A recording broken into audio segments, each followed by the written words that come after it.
Once upon a time, in a small village, there lived a boy named Yodha. Yodha was known for his laziness and his habit of wasting time.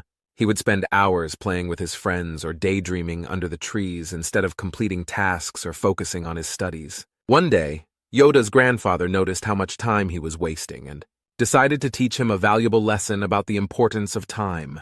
He called Yodha and said, "My dear grandson, do you know that time is the most precious thing we have? It is more valuable than money or gold." Yodha, puzzled, asked his grandfather, "But how can time be so important? It doesn't seem valuable to me." Yodha's grandfather smiled and said, "Let me explain it through a story. Once, a wise Buddhist monk decided to teach his students about the value of time. He called them all together and showed them two empty bottles. He filled a bottle with sand and another with small rocks before asking which appeared fuller.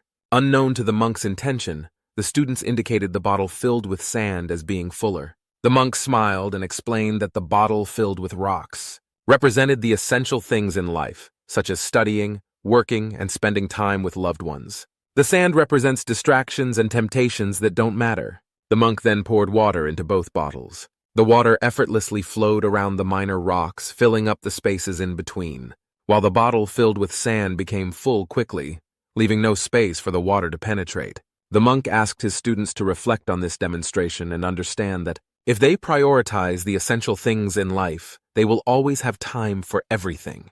Time is like water. It will always find a way to fill up the spaces in your life. You will find success and fulfillment by valuing your time and prioritizing what truly matters. Let this story serve as a reminder to make the most of every moment and appreciate the value of time. To demonstrate this with another example, Grandfather took a glass jar and put some rocks inside it, which occupied most of the space. He asked the young boy, "Is the jar full?" Yodha looked at the jar and replied, "Yes, it is full. The rocks takes up all the space."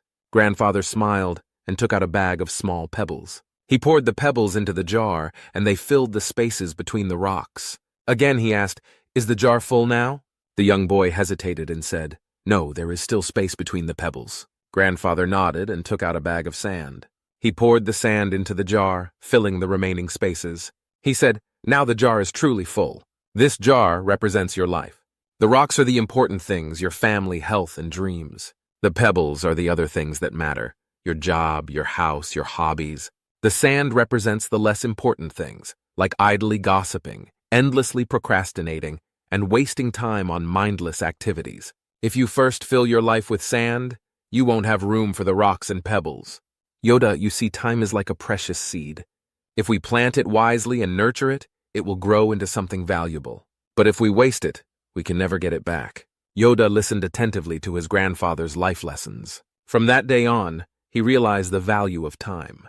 He started using his time wisely, studying hard, and completing his chores on time. He stopped wasting his days and began setting goals for himself. Years passed, and Yodha grew up to be successful and disciplined. He achieved great things because he never wasted time and made the most of it. Time is a precious gift, and we must make the most of every moment. We should focus on what truly matters and not get distracted by trivialities. Time is a valuable commodity that cannot be owned, but can only be spent or lost. Each second that passes is an opportunity that will never come back. So let us all value our time and use it wisely to live a meaningful and fulfilling life.